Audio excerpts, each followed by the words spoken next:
আপনারা কি জানেন কিয়ামতের ময়দানে আল্লাহর কাছে বান্দা কোন আমল করলে হিসেব ছাড়া জান্নাতে যাবে?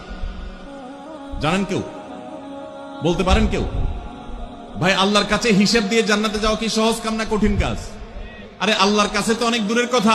আপনি যে প্রতিষ্ঠানে চাকরি করেন তার মালিকের কাছে, উপরস্থ বসের কাছে একেবারে পুঙ্খানুপুঙ্খ করে প্রতিটা পয়সার হিসাব দিয়ে একদম সবকিছুতে পারফেক্টনেস প্রমাণ করা, এটাই তো একটা কঠিন কাজ, দুঃসাধ্য কাজ।